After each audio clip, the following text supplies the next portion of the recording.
noite a todos e todas que estão aqui conosco presentes no lançamento do livro Psicanálise, uma experiência do inconsciente. Esse livro ele foi lançado em Brasília no dia 20 de abril e em São Paulo em 13 de maio. Nós sabemos que é um livro Ah, que é difícil, para alguns, mas ao mesmo tempo ele é estimulante para quem ainda não conhece o que é a psicanálise, do que se trata a psicanálise.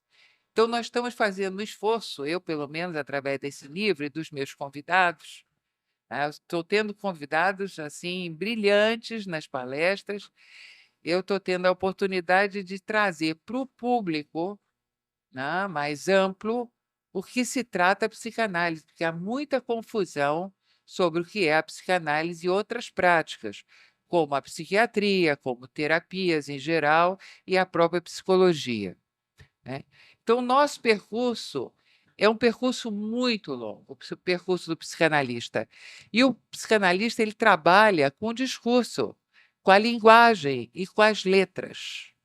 Então, nada melhor do que ter como convidado um escritor que trabalha com as letras e literatura, e uma diretora de cinema que transforma letras em imagens, né. Então, letras da literatura em imagens de cinema.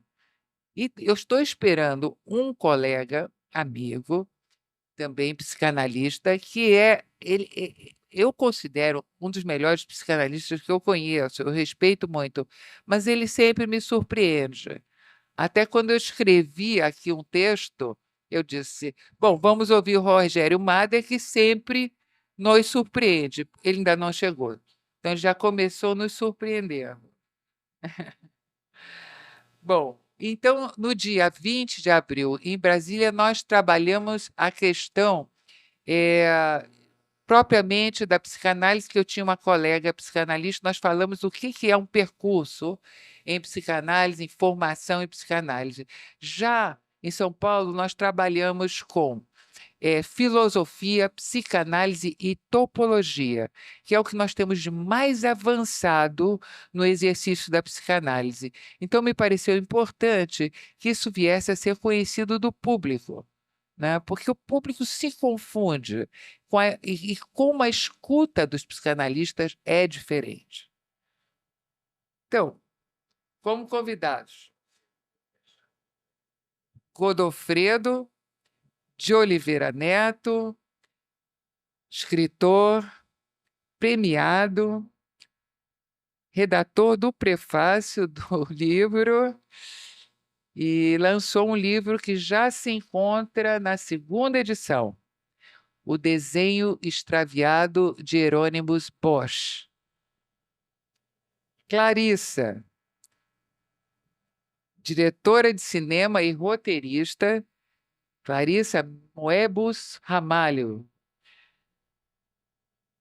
que lançou um filme Natureza Morta e vai nos falar sobre a adaptação de letras de um romance do século XIX para imagens de cinema, diálogos, silêncios e cenas. Para vocês, eu vou falar, eu partindo exatamente do título do prefácio redigido por Godofredo, eu pensei em trabalhar o fazer artístico, porque você escreve, né, Godofredo, que a psicanálise é um fazer artístico. Então eu resolvi partir exatamente do título do Godofredo no prefácio. Como trabalhar isso, né? Então, eh, falando do jogo poético, do objeto perdido, não reencontrado, dos traços, das letras, dos enganos, dos equívocos em que a psicanálise comparece. Rogério Mader, que prazer ter você conosco, hein? Aqui, estamos te aguardando. Eu disse que você Eu já te apresentei e eu disse. É difícil encontrar.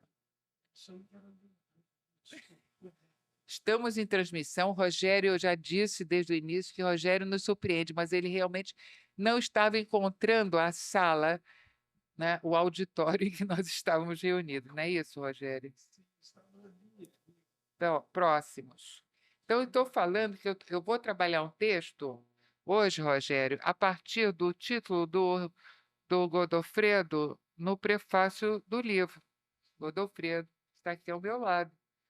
Então, eu vou falar sobre jogo poético, objeto perdido, que não é para ser encontrado mesmo.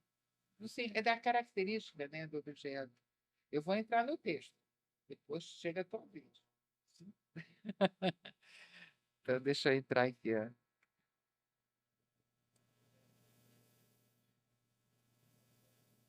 É sobre a ausência. A ausência. Então, eu começo com Mallarmé, né, falando sobre a poética. Né? A poética que celebra a ausência. É doce loucura o falar. Falando, o homem passa dançando sobre todas as coisas. Como é doce a palavra e a mentira dos sonhos. Os sonhos fazem dançar nosso amor sobre multicoloridos arco-íris. Aí nós vamos trazer uma poesia do Lacan. Lacan também fazia poesia. E ele, como ele fala do amor em análise, que é um amor que se transfere àquele que exerce a função de analista. É amor mesmo que se transfere. Olhem só a poesia de Lacan. E esta mão que se estende em direção à fruta, em direção à rosa, em direção à tora, que subitamente queima, tenho o direito de lhes dizer que seu gesto de atingir, de atrair, de atiçar, é cuidadosamente solidário ao amadurecimento da fruta, à beleza da flor, ao fulgor da tora em chamas, mas que, quando nesse movimento de atingir, atrair, atiçar, a mão foi em direção a um objeto tão distante, tão fruta, tão flor, tão tora, uma mão sai ao encontro da mão que é a sua. É que neste momento é a sua mão que se paralisa na plenitude fechada da fruta aberta da flor, em uma explosão de uma mão que incendeia o que se produz é o amor. Isso é psicanálise. É diferente. É diferenciada essa prática. Se houver o reconhecimento do jogo, é um jogo também é análise, um jogo de discursos, um jogo de palavras, um jogo de poesia. Se houver o reconhecimento, rejeitá-lo seria admiti-lo. Só que a admissão, ao invés de deter-se em si mesma, produz uma poética do jogo em análise e leva a que se arquitetem armadilhas, papagaios de empinar, fogos de artifício, dispositivos operacionais manifestamente lúdicos e consolatórios também. A ciência, os métodos, método não serve para nada, já dizia Flaubert. E a mais não poder a cultura, diz Soler, Colette Soler. Em Lacan, um leitor de James Joyce. A nossa questão é quem fala quando se fala. Segundo Lacan, Freud declara que o objetivo primeiro e mais próximo da prova da realidade não é encontrar na percepção real um objeto que corresponda ao que o sujeito se representa no momento, mas sim reencontrá-lo. Esse objeto estará ali quando todas as condições estiverem cumpridas, no fim das contas. Evidentemente, é claro que o que se trata de encontrar não pode ser reencontrado. É da natureza do objeto estar perdido, jamais será reencontrado. Lacan, no Seminário à Ética da Psicanálise. Digamos que a coisa, com letra maiúscula, que é o das Ding, é o objeto. Um objeto que nunca foi perdido e tampouco dito. A coisa é alguma coisa que fica entre o que ainda não está representado na realidade psíquica. Então, a gente chama em alemão, ou Lacan, ou Freud, Vorstellung Repräsentans. Esta é a coisa. Então, nunca foi perdido, mas tampouco dito. A coisa se situa entre o real e o significante.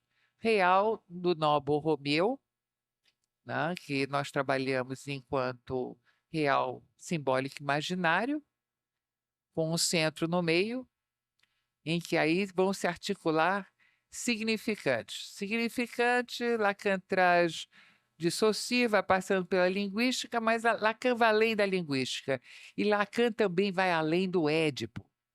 Na verdade, ele diz que faz uma leitura do Freud, mas para ir além do próprio Édipo, porque o Édipo, para Lacan, como para outros da contemporaneidade de Lacan, aí entra Deleuze, entra Foucault, o Édipo era um mito, surgiu de Sófocles, uma invenção, uma peça de Sófocles. Então, o primeiro que viveu o Édipo foi o Édipo, na peça de Sófocles, né? Mas isso aí o Freud adotou, né, para trabalhar a questão do que ele escutava, mas em outros tempos, os tempos em que família era outra coisa, era uma outra composição. Então, Lacan já pensando na contemporaneidade, no futuro, e ele resolveu trabalhar além do Édipo através do discurso. Então, ele desliza o objeto, esse objeto, que nunca foi perdido, mas tampouco dito, desliza entre as palavras e as coisas, na ilusão de que se acredita que as palavras correspondem às coisas. Ilusão sem cessar, desmentida pelo mal-entendido, que não cessa de não se escrever. Em um caso, o vazio representa a coisa. A coisa é uma lógica do real do Noble Romeu. Em outro caso, outra coisa a representa, se estivermos mais do lado da representação. Aí já a representação na realidade psíquica. Ou então, da arte. Então, nós temos aqui duas representantes exatamente do fazer artístico, a literatura e o cinema. Né? Isso está em Soler, Colette Soler, leitura ou leitor de Joyce. O vazio, agora eu vou para Blanchot sobre o espaço literário. Isso é dedicado a você. O vazio da obra é a sua presença em si mesma na leitura. E, de algum modo, também lembra o vazio que, desde o início, assinalava a incompletude da obra, como tensão de novos movimentos antagônicos. Na leitura, a obra volta a encontrar a sua inquietude, a riqueza de sua indigência, a insegurança do seu vazio. Ao mesmo tempo que a leitura, unindo-se a essa inquietude e esposando essa indigência, devém aquilo que se assemelha ao desejo, à angústia e à irreflexão de um movimento de paixão. E agora vamos à ausência, porque se trabalha em torno da ausência. Vazio, ausência. A ausência em Lacan se ocupa justamente de que surge o que surgir, que se põe em evidência é a própria ausência, fazendo evaporar-se fatalmente aquilo que derrisoriamente aparece em análise.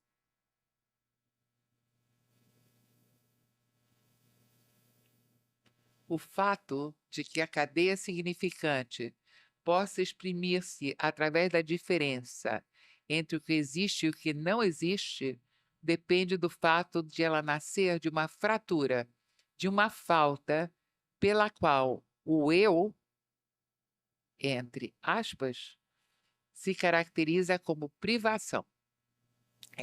Essa é a falta de qualquer eu.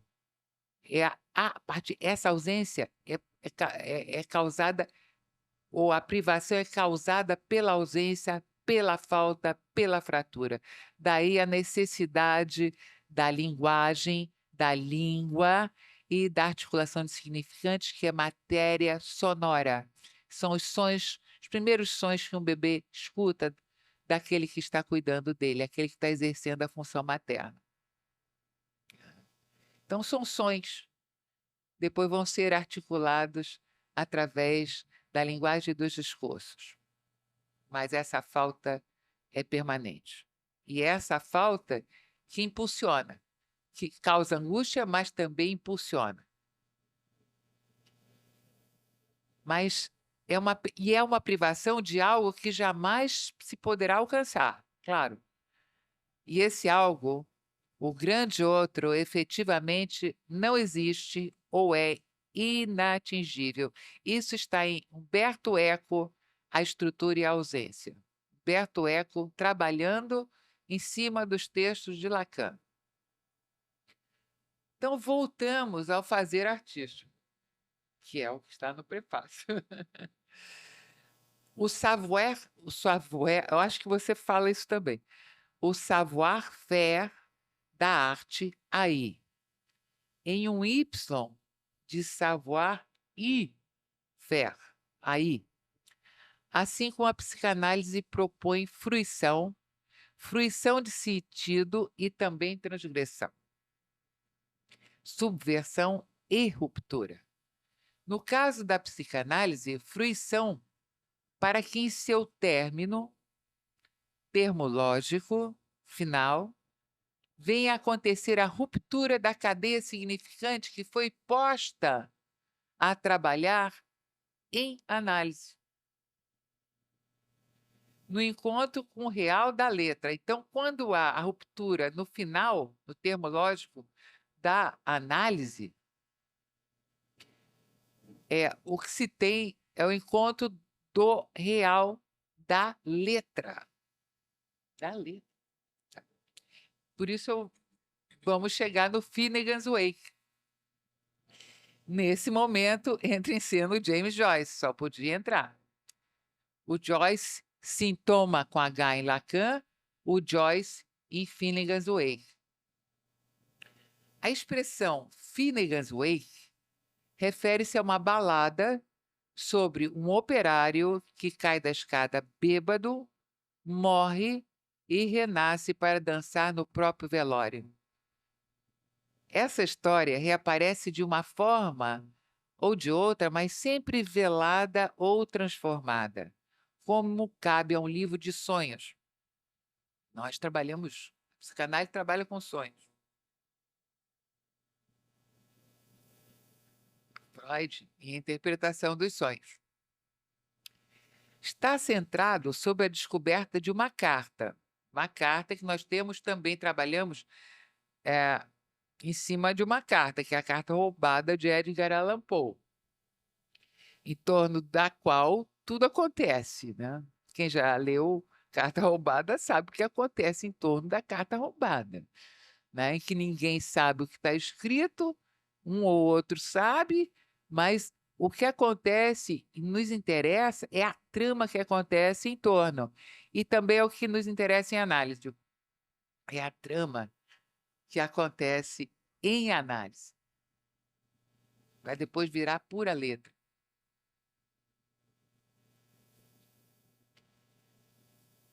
Então, uma carta, novamente, está sentado sob a descoberta de uma carta escrita em defesa de HCE por sua mulher, Ana Plurabella. Foi com esse texto que Joyce iniciou a escrita ou a escritura. É importante saber diferenciar escrita de escritura. Trabalha-se muito com a questão da escritura, desde os desenhos rupestres nas cavernas. Essa é uma escritura, os ideogramas, os traços, né? Os traços de uma língua, enfim. Mas o Joyce iniciou essa escritura do Finnegan's Wake sem saber o que estava fazendo, mas decidido a se aventurar na expansão infinita dessas 1001 auréolas remoinhas ou ilegíveis plumovoos etéreos. Isso é de Nestrovsky, que foi organizador de Rivero, ensaios sobre James Joyce. Joyce faz sintoma do equívoco, ou dito de outro modo, faz do equívoco fruição, onde o analista utiliza o equívoco para desfazer uma fixidez sintomática de fruição, para fazer deslizar na direção de outros signos ou de outros jouissance, sentido de fruição. Joyce opera pelo inverso. Joyce fixa a fruição na pulverulência do equívoco. Se os psicanalistas fazem semblant de equívoco, de falha, engano, é para fazer aparecer sob um outro termo que talvez conduza ao em francês, do symptôme, a partir da cadeia significante, na qual a fruição possa fazer metonímia ou ao inverso para desfazer uma fixação.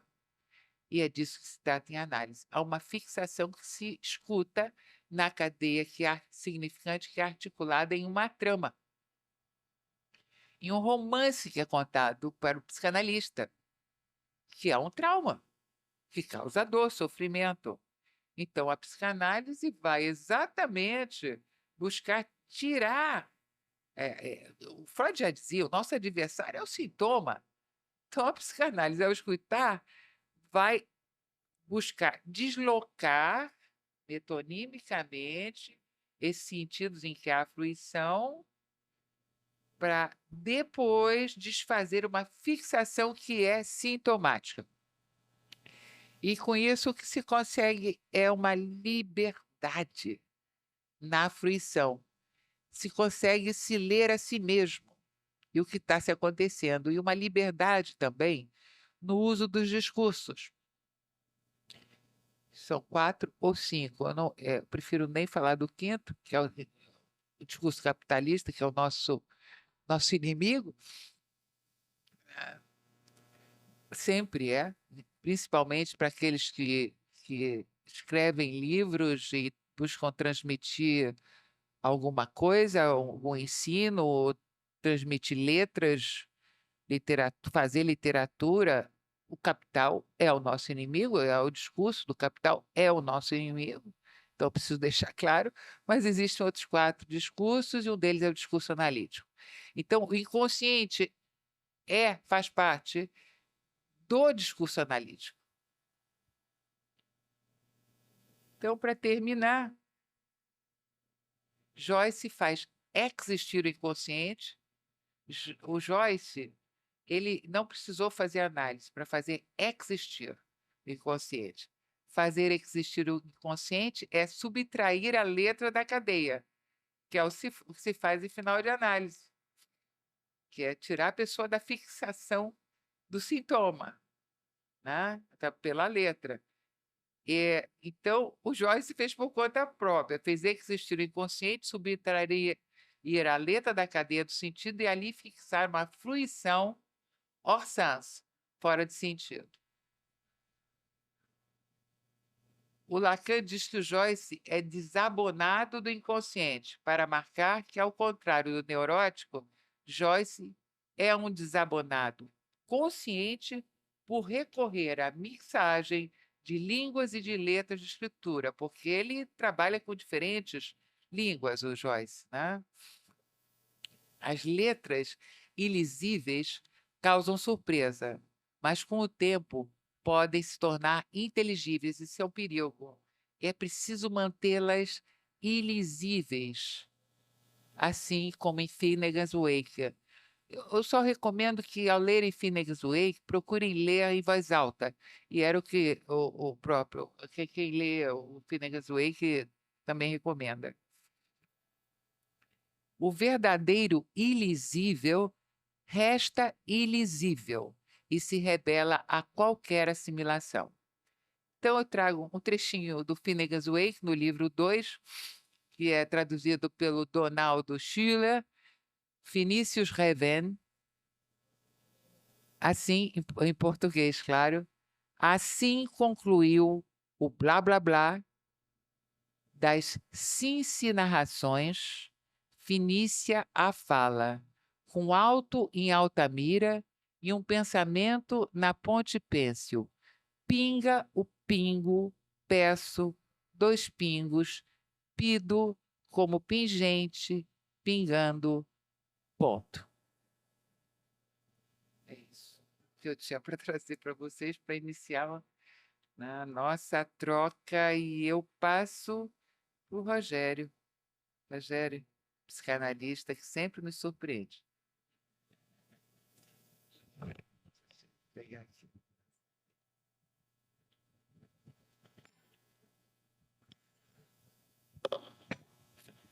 Bem, primeiramente, boa noite a todos.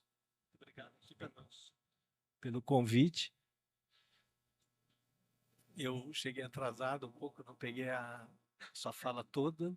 Também é impossível uma fala toda. E ainda pegar, atrapar, ainda mais impossível. Bem, eu vou tentar apenas comentar um pouco, né? Alô? Alô? Sim? Que dizer da sua fala, né? De Lacan Joyce, o que Joyce, que a leitura que a leitura refinada que o Lacan fez de Joyce, né? E o que ele fala de Joyce e as consequências para a psicanálise dessa palavra, dessa fala do Lacan, né? Primeiramente, eu vou falar um pouco assim, um pouco de associação livre também, porque eu não estou nada preparado aqui, estou escutando você. Mas o Lacan abre o seminário dizendo que Joyce destruiu a língua inglesa e para inventar uma outra língua. E realmente é uma outra língua. Essa outra língua, esse A da língua, isso diz respeito ao objeto perdido do qual você falava, que é o objeto da psicanálise. Não é só o objeto de desejo, é o objeto causa de desejo. Talvez aí esteja o desafio e o mais além, né, do Édipo em Freud, porque também o Lacan vai tratar da questão desse mais além desde uma perspectiva, vou dizer, da comédia, né, da brincadeira. E você falou muito da fruição, né? Fruição de um gozo, né? Mas não é um qualquer gozo, né? É um gozo orientado. Orientado por quem? Por qual? Não há um sujeito aí, é um objeto, sim.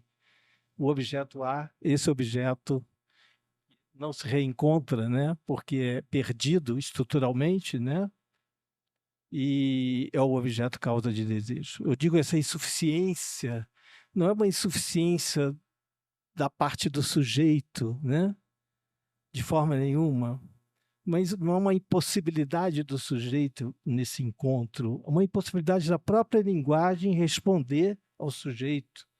Até, bem, ela tem o recurso da linguagem, então fica da mesma forma, não tem como responder a essa perda radical que nós vivemos o tempo inteiro, né, com o outro, seja das diversas formas, né, desde a forma do amor, você falou, né, eu estava chegando, você estava falando da transferência, né,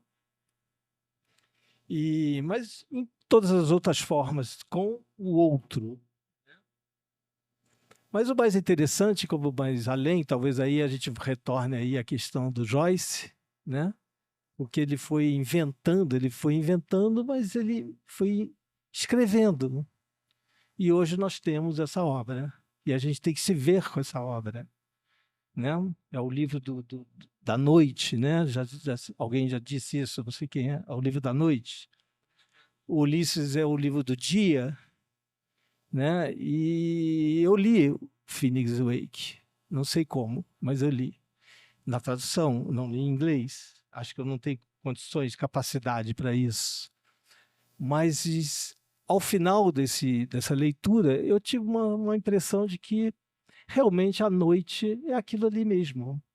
Porque se nós acordamos, quando nós acordamos na vigília e lembramos de algum sonho, né, lembramos de apenas um fragmento, né, daquilo que se passou enquanto sonho, um pequeno fragmento da noite.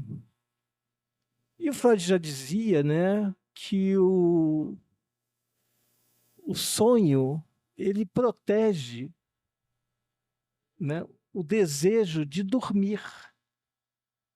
Né?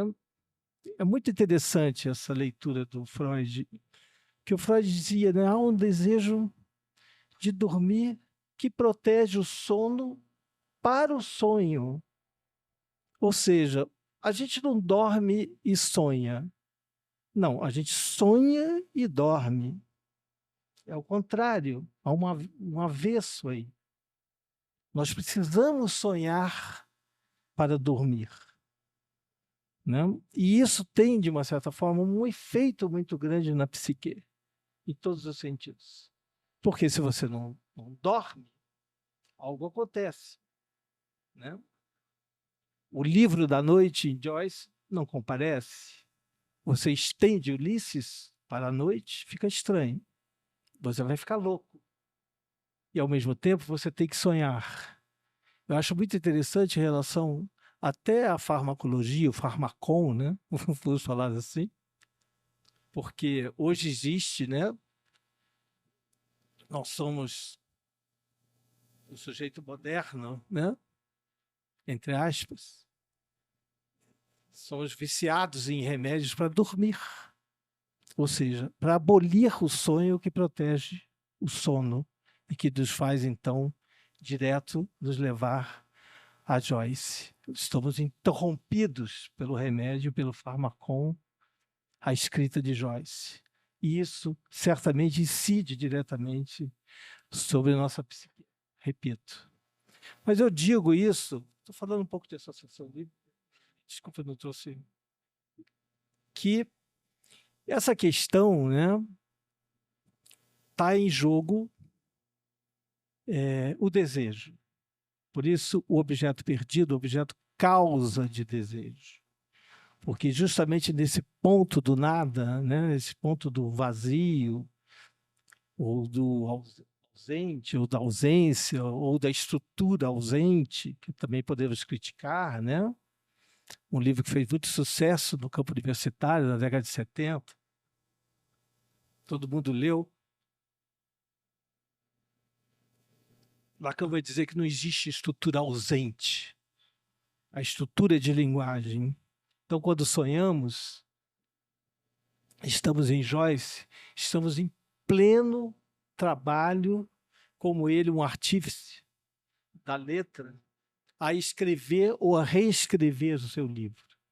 Eu me lembro uma vez que eu vi uma conferência do Antônio Wise, lá na letra freudiana, A letra freudiana, tem alguém da letra freudiana aí? Que eu me falar? E foi muito engraçado, assim, essa entrevista. Foi logo no começo da letra. Eu fui um dos alunos fundador da letra, que a letra freudiana foi fundada em 1981 e eu fui o primeiro aluno da sala. Não o primeiro aluno como bom aluno. Você foi péssimo aluno em tudo. Mas, enfim, estamos em condições, talvez, de ensinar alguma coisa, se a gente consegue falar, né? Porque em psicanálise quem fala ensina, ao contrário da universidade, né? Um avesso da universidade aí. Mas, enfim, tinha poucas pessoas na letra daquela época e o Antônio Reis foi convidado para falar sobre Ulisses, sobre a tradução de Ulisses, e chegou um momento, assim, eu estava recordando isso agora ali embaixo, porque nós também ficamos esperando uns 40 minutos. E falei, gente, erramos aqui, houve um equívoco aqui, não é hoje, não sei o que, até que ó, ficamos sabendo, então, que era aqui em cima, era ali, subimos correndo. Então, não tinha ninguém para ouvir a palestra do Antônio Martins. Tinham 2 ou 3 pessoas, e o tempo foi passando, e ele falou, olha, eu vou ali na esquina e volto rápido, assim, porque talvez era no mesmo horário, 8h30, às 9 horas não tinha chegado ninguém. E ele foi e ele voltou meio calibrado, assim, sabe? A gente sentiu, assim, eu senti, mas tinha mais pessoas já. Já tinha talvez mais umas 3. Mas, enfim, eu me lembro dele dizendo que foi muito interessante, que ele dizia o seguinte, que o Ulisses, que hoje Ulisses ele faz parte não, claro, como estrutura de linguagem, de todo o sujeito.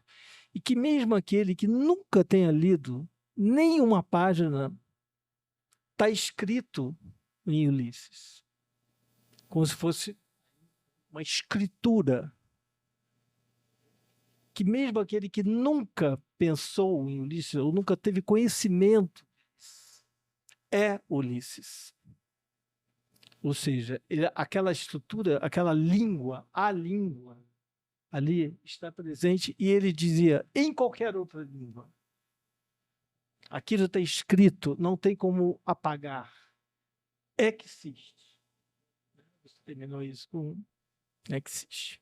Há um ponto aí da existência, de uma repetição, né, que faz com que nós sejamos, né, conduzidos, né, a essa leitura e nos articulamos de alguma forma nela, porque assim se faz essa leitura e não existe outra forma de se fazer ela senão articularmos a ela. Mas eu estava dizendo em relação a isso, no sentido, voltando lá, a questão da causa do desejo, né? Porque é justamente nesse ponto, e aí talvez, né, a gente vai situar então esse campo da repetição, né, da existência, né, desde uma perspectiva lacaniana mesmo, que aí é o Lacan mesmo, a fundação do campo lacaniano, contrário do campo freudiano, né? Então você falou do Freud que foi pelo campo do Édipo, da tragédia.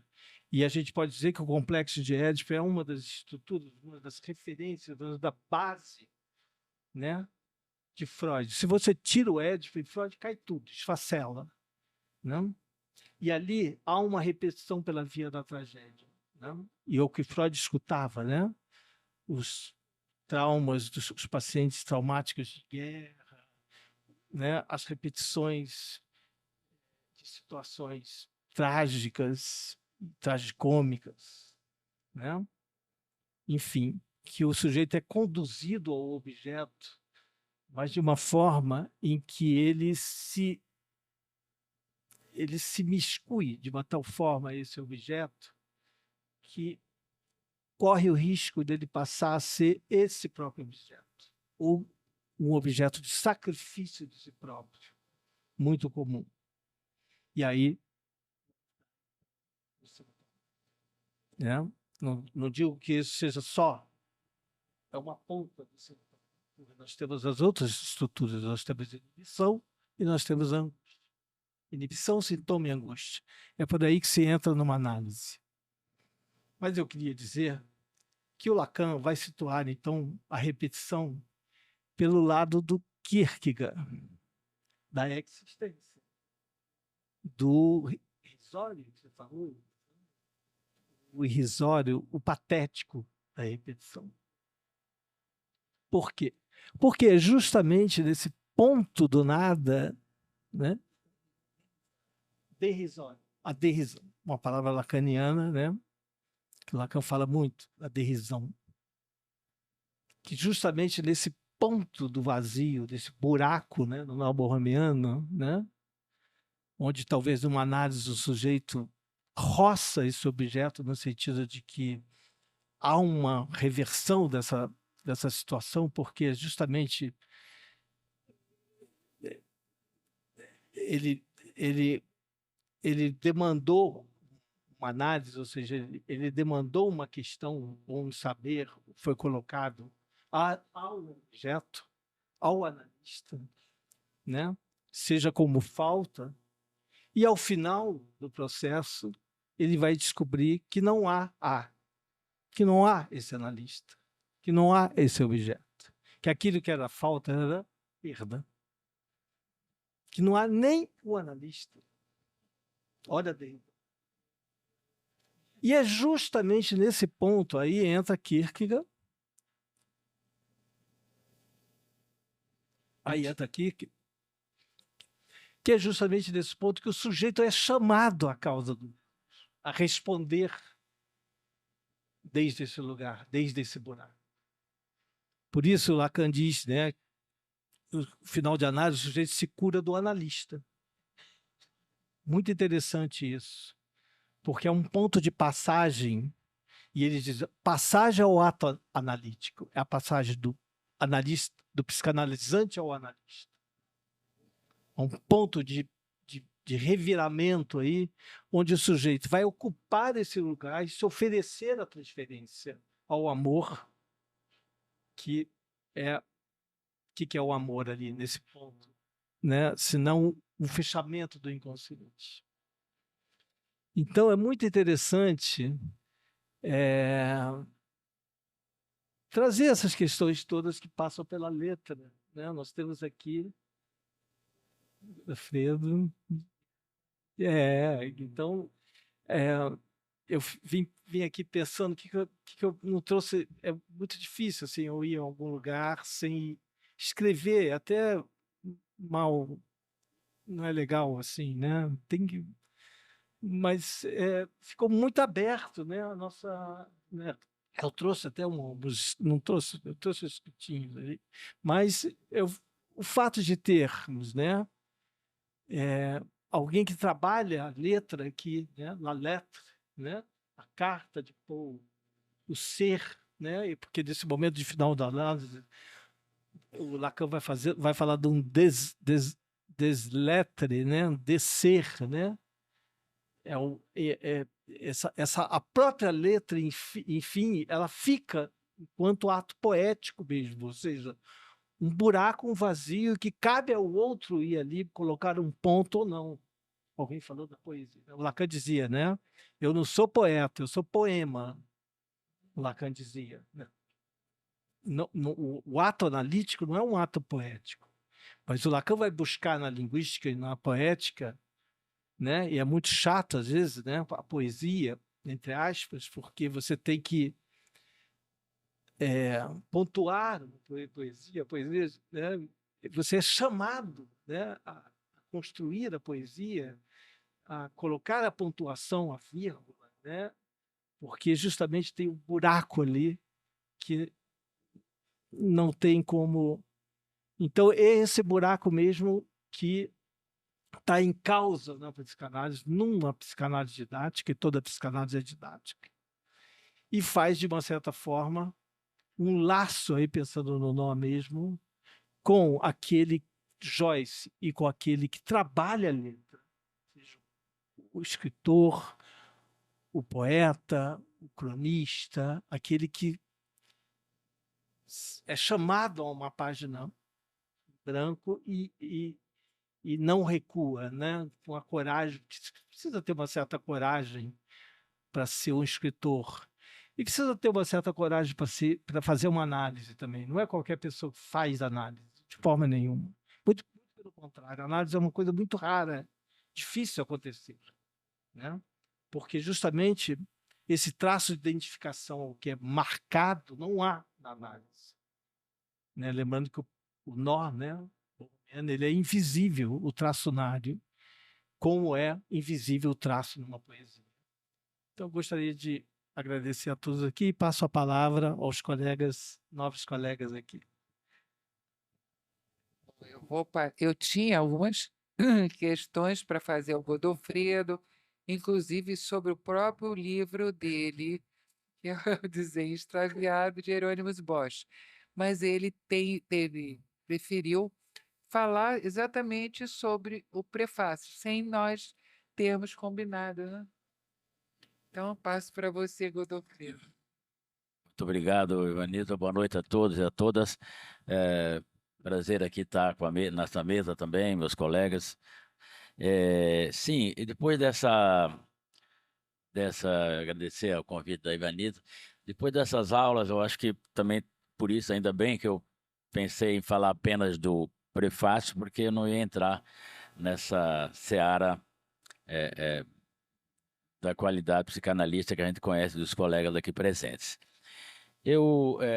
Houve uma coincidência, um pouco de por que eu cheguei a esse prefácio a convite da Ivanildo, que eu intitulei O Fazer Artístico e a Psicanálise.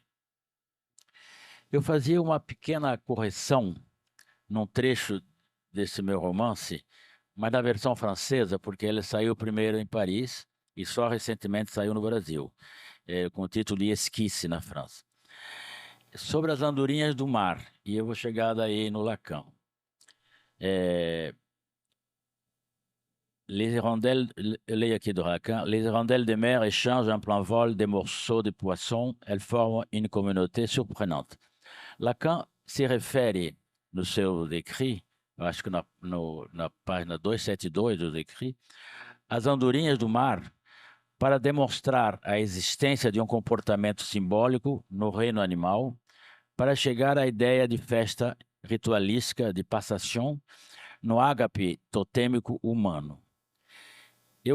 Na página 13 do meu livro, eu usei essa cena também em Veneza. O livro se passa em Nova York, Veneza e Florianópolis, e eu pus essa cena, personagem que almoçava em Veneza ao lado de uma mesa de brasileiros e que comiam caviar e falavam mal da ciência, mal da universidade, mal do conhecimento, o que a gente viu recentemente. E comiam muito caviar. Então eu saí dali e eu vi ali em Veneza essa cena, esse tipo gaivota, né? Mas essa chama de andorinha do mar, são grandes. Uma passa o peixe do bico para outra, que é uma cena realmente interessante. Não tinha como não pensar no Lacan, né? Não tinha, que nessa passagem do Lacan. E quando eu estava nessa reflexão, põe, não põe, corrijo, vou lá ver o Lacan, etc. Nesse instante, então, estava ali nessa faina de mudar o texto, a frase, a presença sintático, e chegou o PDF do livro da Ivaniza, Psicanálise, uma experiência do inconsciente. Eu achei uma coincidência muito grande e fiquei fascinado e tentei mergulhar na alma do livro. Quer dizer, eu tava nessa, como diz meus alunos, nessa vibe, né?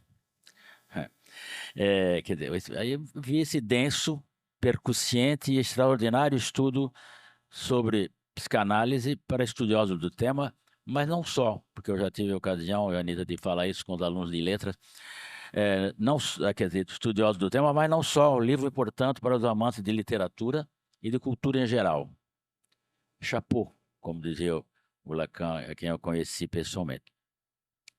Logo de cara, no primeiro capítulo, A Lógica do Inconsciente, leio a frase de Lacan: a angústia é um excesso de real. Isso é genial, isso, né?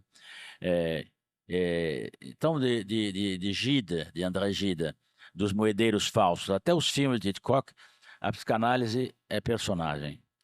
Freud já se debruçara ferozmente sobre textos literários. Lacan precisa que a arte serve como uma restauração dos defeitos de construção do ser humano, como se fosse um defeito de fábrica. Saiu como tem os carros que saíram com defeito de fábrica, parece que também a condição humana saiu com um defeito de fábrica, né? E o real não é para ser sabido, escreve Ivaniza no capítulo Sintoma Irreal. Ora, o analista não opera com a consistência da razão, porque o inconsciente não conhece a contradição. Ivaniza esclarece o leitor e a leitora no seu apagamento da razão.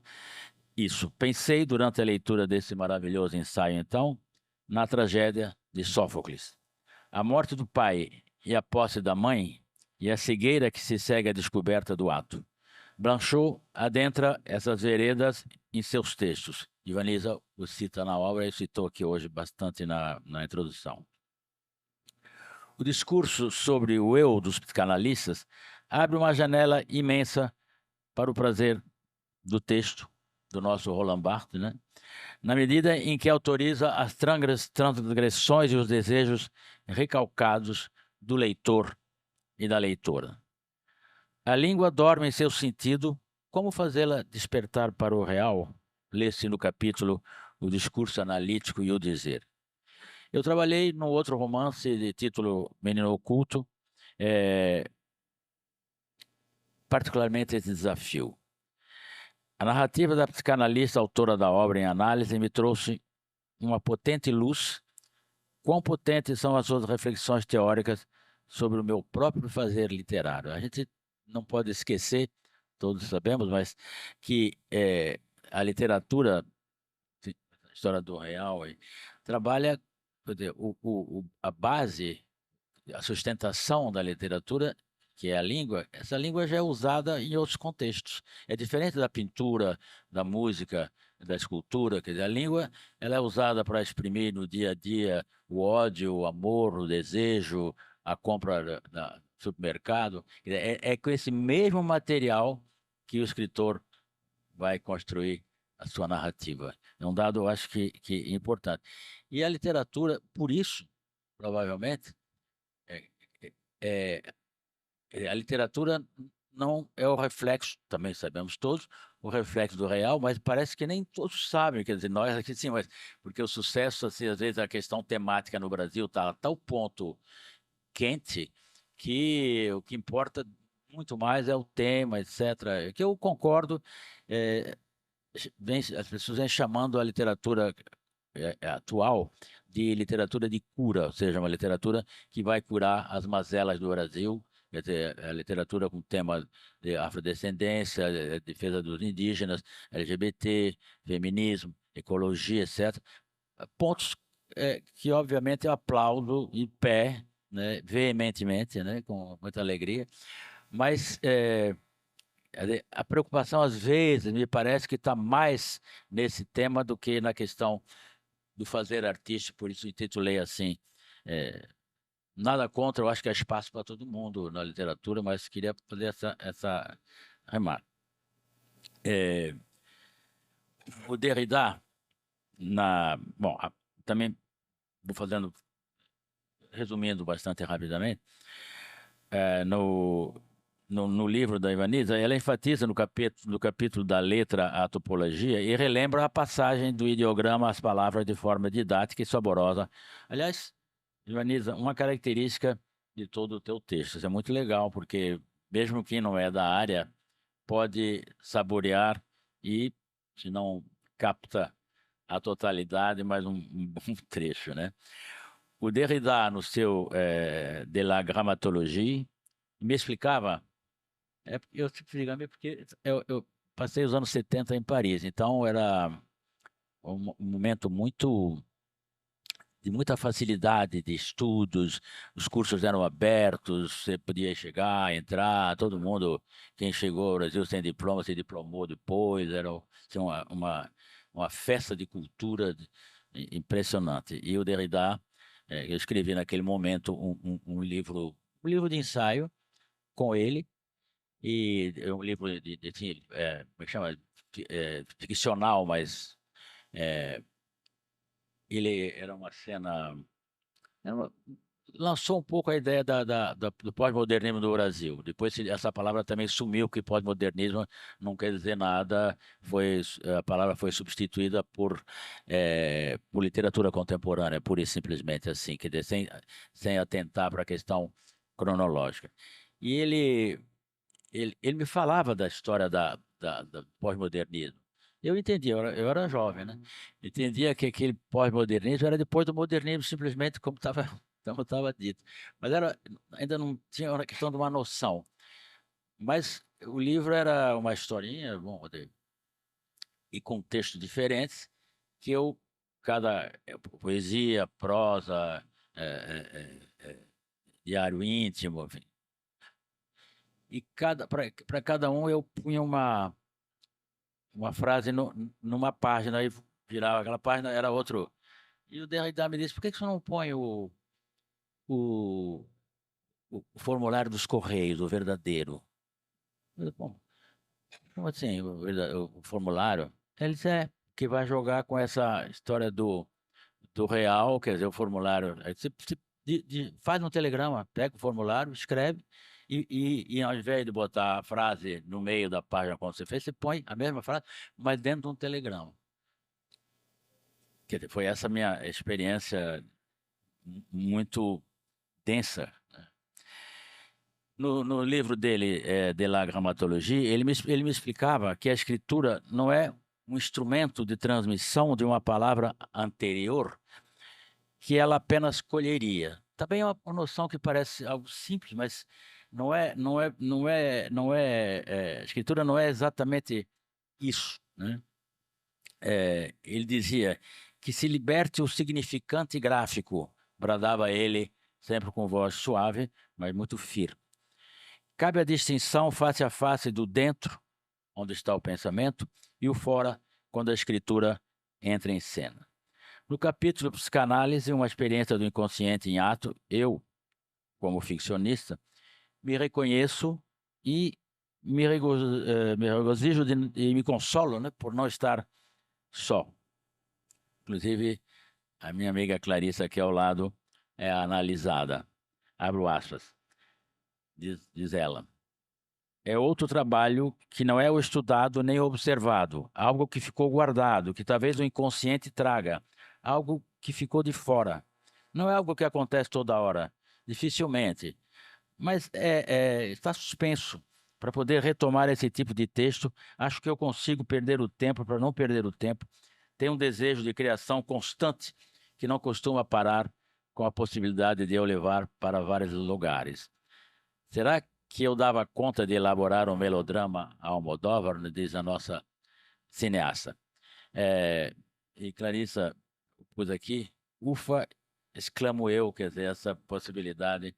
Então, para não também perder muito tempo e não cansar o auditório, é uma oportunidade muito bonita, muito grande, que eu agradeço de poder, porque o livro, é, a questão o Luigi personagem, a questão das fake news entra como uma questão psicanalítica, isso que está assolando o Brasil, né, o mundo ocidental todo, é, quer dizer, esse falso verdadeiro, e o quadro que ele tem também, que ele busca é um falso, a extração da pedra da loucura do Bosch, vocês se lembram como é que é? Tem aquele funil, né?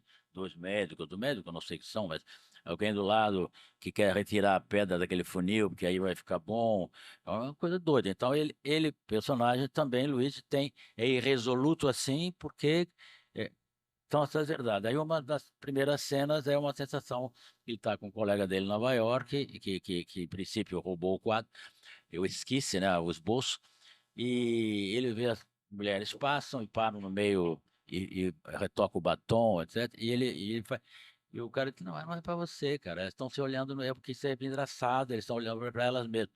Ele diz, bom, mas como é época de fake news, eu acho que elas estão me paquerando e pronto, e daí? Qual é? Quem é que vai? Então, quer dizer, esse é um pouco esse mundo que a gente está vivenciando. E a dúvida da ciência e da arte, quer dizer, a questão da verdade que a ciência tenta trazer, digo tenta porque é uma coisa constante, e a arte que produz olhando para a ciência. Quer dizer, não é o retrato dessa ciência, mas é através dela a gente pensa no cortiço, por exemplo, com aquele xingamento, né, de vaca, cavala, cachorro, xingamento das pessoas, quer dizer, para falar da animalidade dentro de cada um, é porque naquele momento está sendo discutido, inclusive, com Freud já escrevendo essa bipartição dentro da condição humana entre os instintos, quer dizer, a animalidade, e a razão. Quer dizer, então, a perplexidade das pessoas, mas como é que não é possível que a gente seja igual a bicho? Tem uma diferença, que é a razão, que eles não têm, mas a equação desse conflito é constante, é diária, é difícil, sai no sonho, né? Esses desejos recalcados saem de outra maneira, enfim, é sempre. Então, esse olhar para a ciência, naturalmente, está sempre na literatura. Então, agora, como olhar para essa ciência? Que ciência é essa que se diz que a Terra é plana, né? Que não é a ciência que diz, mas, enfim, foi divulgado amplamente por, no mínimo, 100 milhões de brasileiros pensam assim. Haja vista o número de votantes. Quer dizer, então, 100 milhões de brasileiros acham que a Terra é plana mesmo. Ué, né? Acha que vai votar. Enfim, então é um pouco desse clima todo, pensando em Lacan, Derrida e na Ivaniza, que eu estou aqui hoje, graças a ela, e talvez graças a ela esse livro também saiu. Muito obrigado, obrigado pela presença.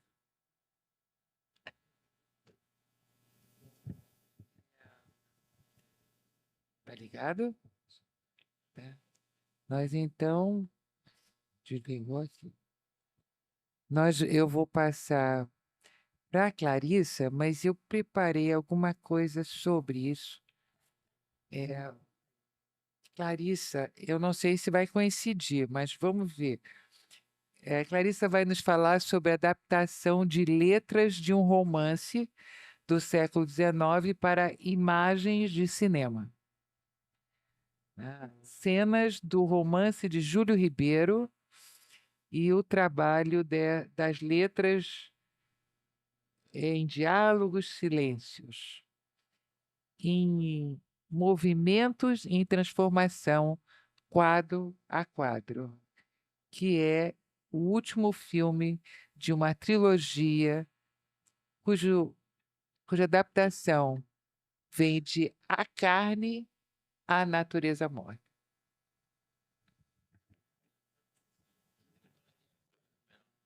Não? Eu acho que você vai ter de circular se alguém, né? Boa noite. Bom, faz sentido sim, a gente chega lá. Eu antes vou me atrever aqui a falar um trecho desse romance A Carne. Eu digo vou me atrever porque quem deveria fazer essas coisas é a Mariana, que é a atriz. Eu não sou atriz, mas eu me atrevo de vez em quando. Então, vamos lá. A cena refere-se a um encontro de um casal, Lenita e Manuel Barbosa, e é uma cena de sexo. Lenita perdeu completamente a cabeça. Manuel achava absurda, monstruosa, a presença de Lenita em seu quarto, naquela hora, naquela quase nudez. Contudo, era real. Ela ali estava. Ele sentia-lhe a carne quente, dura, eriçada pelo desejo. O raciocínio ausentou-se, escutava-lhe o ferver do sangue, o pulsar do coração. O raciocínio ausentou-se. Venceu o desejo, triunfou a sugestão da carne. Lenita foi tomada de um sentimento inexplicável de terror. fez um esforço violento para desenlaçar-se. Cada vez mais atrevido, mais fora de si, Barbosa desceu a garganta, chegou aos seios túmidos, duros, arfantes.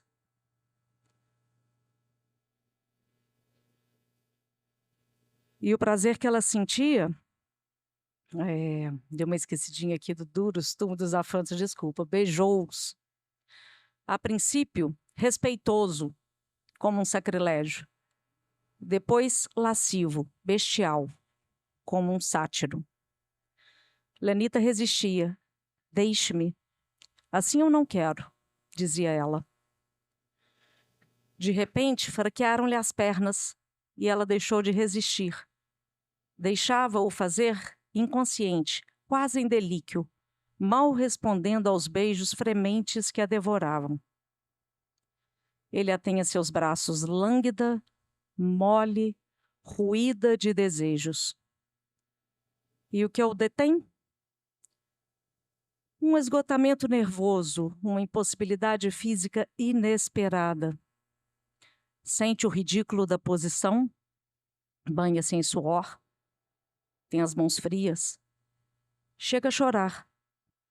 Afastou-se de Lenita dementado, louco, escalavrando o peito com as unhas. Não posso, exclamou desatinado. Deu-se então uma inversão de papéis. Em vista dessa frieza súbita, no furor do erotismo que a desnaturava, que a convertia em bacante, impudica, em fêmea corrida, Lenita agarrou-se a Barbosa, enlaçou-o com os braços, com as pernas, como um polvo que aferra a preia. Refinada instintivamente em sensualidade, mordeu-lhe os lábios, sugou-lhe a língua, e o prazer que ela sentia revelava-o na respiração assodada, no hálito curto, quente. Era um prazer intenso, frenético, mas sempre incompleto, falho.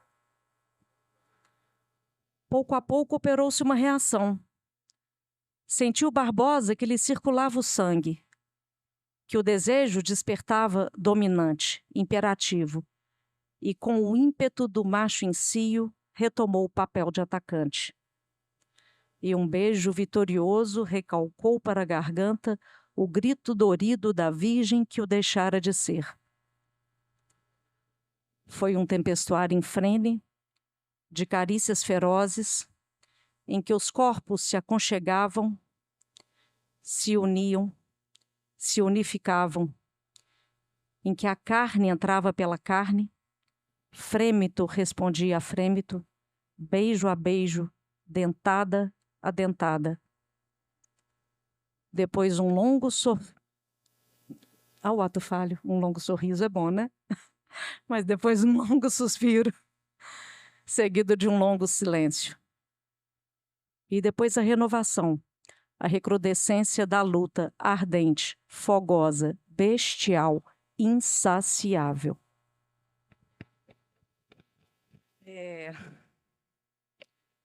É isso.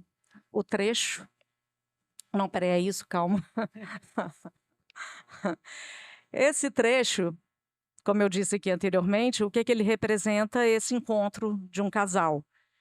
E vinham aí todas as minhas questões de como eu vou filmar essa cena, como eu vou trazer as imagens a partir desse texto. Como que eu vou poder trabalhar esse erotismo todo descrito por Júlio Ribeiro, né? Como trazer isso?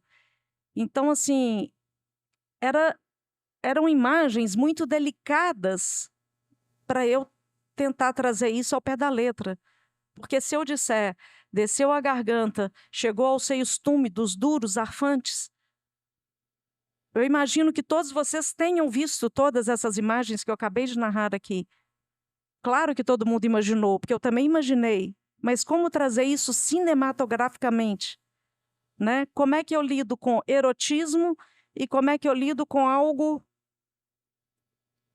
que pende ali para uma coisa mais vulgar, pornográfica.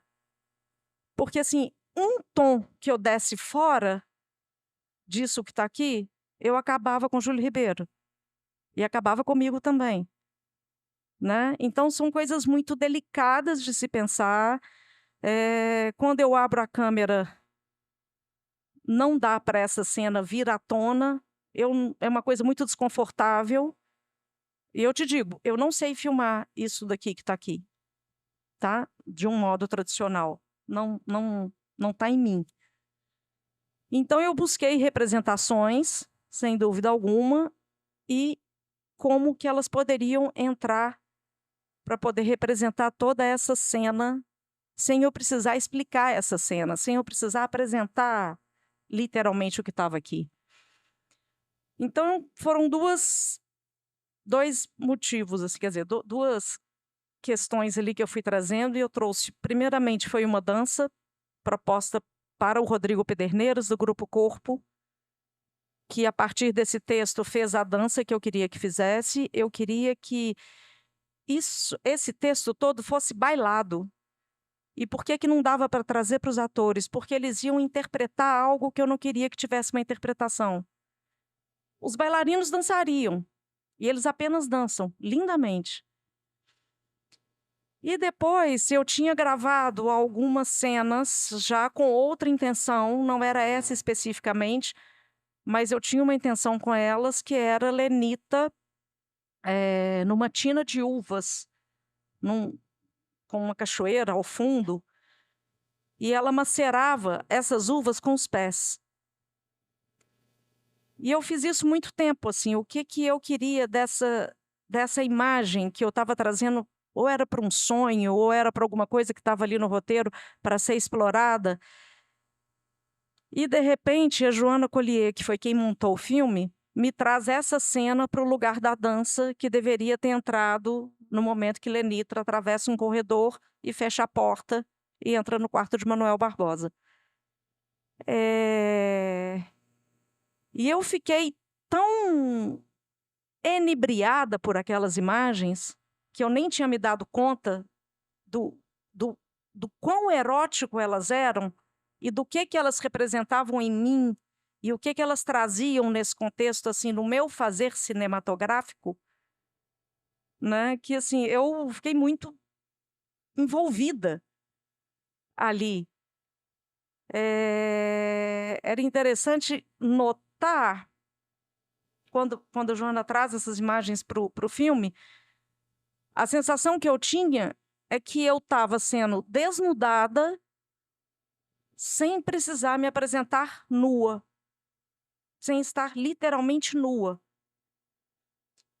E aí, a provocação que eu trago ainda, tem mais outro ponto que eu chego lá na frente, mas tem uma questão aí que foi, assim, muito importante, porque essa questão da gente trabalhar com erotismo, né? Eu vim agora do lançamento em Belo Horizonte e quantas mulheres eu ouvi, na hora que eu saía da sessão, dizendo: uau, que bom, temos uma mulher trabalhando com erotismo. Tem alguém fazendo essas imagens de outra maneira, com outra proposta, com outro olhar.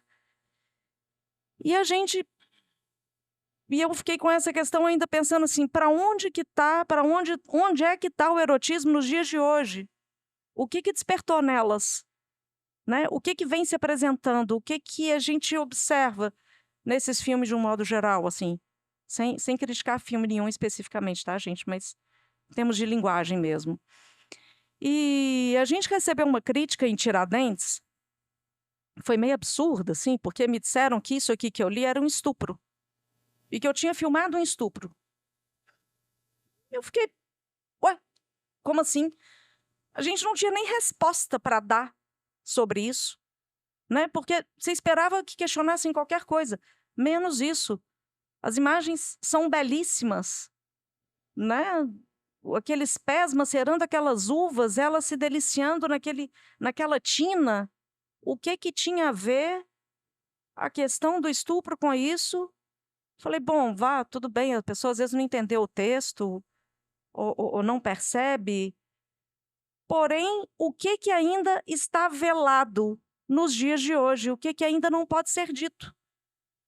E aí, vai a outra provocação. Eu faço uma provocação pelo seguinte: se a gente olhar esse cartaz aqui, ó, que remete a essa cena específica, a foto é linda, né? Foi uma das fotos mais bonitas que eu vi durante o set de gravação.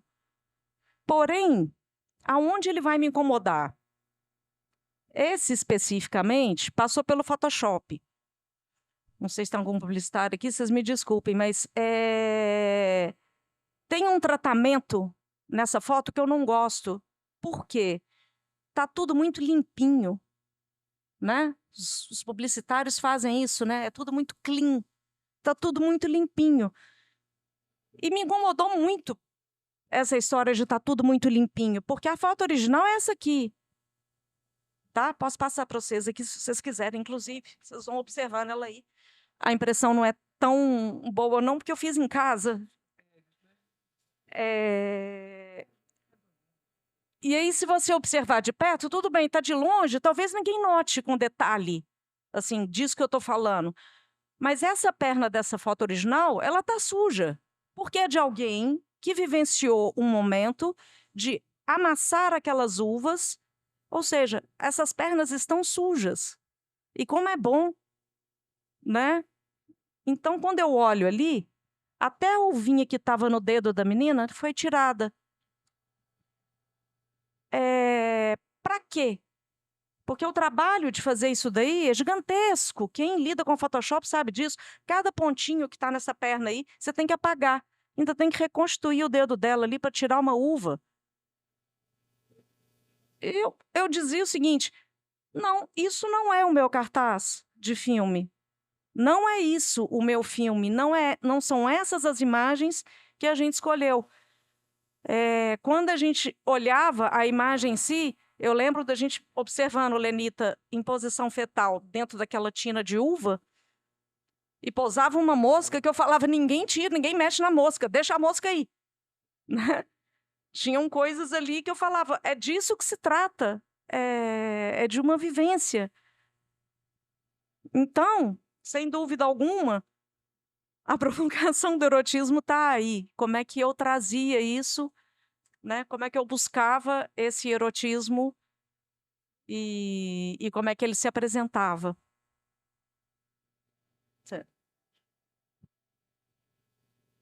O tempo. Bom, para encerrar a outra questão, eu vou ser mais rápida, tá, gente? É porque o assunto é polêmico mesmo. Mas para encerrar a outra questão sobre essa conceituação do termo natureza morta que eu uso no filme, por que eu chamo de natureza morta um livro que se chama A Carne? E, enfim, eu via quadros de natureza morta o tempo inteiro quando eu filmava. São planos muito abertos e pouquíssimo movimento de câmera. E o que, no meu entender, era muito mais vivo do que morto.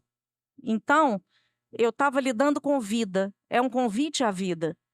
Eu tinha duas questões com essa trilogia, porque eu continuo uma trilogia que eu comecei com o Ricardo Miranda, em 2010, e em 2014 o Ricardo faleceu. O Ricardo era meu companheiro de vida e cineasta, e foi quem fez os dois primeiros filmes, de Geliô, Paixão e Virtude, são adaptações de Gustave Flaubert. Quando ele morreu, eu fiquei com esse filme, sem saber se eu ia fazer ou não. Mas a trilogia estava ali esperando para ser terminada. E aí eu tinha duas opções: ou reproduzir rapidamente algo que já tinha sido proposto, ou eu tinha que trabalhar com o tempo.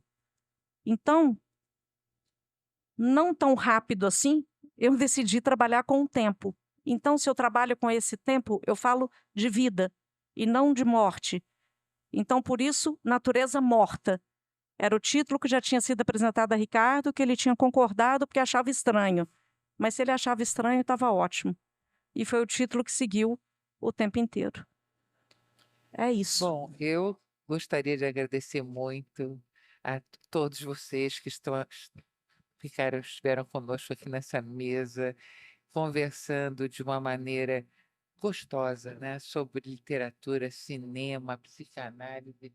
Eu acho que foi um momento de fruição e inclusive de uma forma com senso crítico, né, com a capacidade crítica diante da sociedade em que nós estamos vivendo, diante, enfim, das surpresas, né, diante dessa sociedade que não consegue nem mais saber do que se trata o erotismo, né, pode confundir o erotismo com o estupro, né. Então nós, estamos vendo realmente momentos turbulentos, que causam turbulência, mas aqui nós vamos encerrar a nossa conversa, os nossos debates, com o ponto do James Joyce. O ponto de que você falou, né, no Finnegan's Wake, ponto.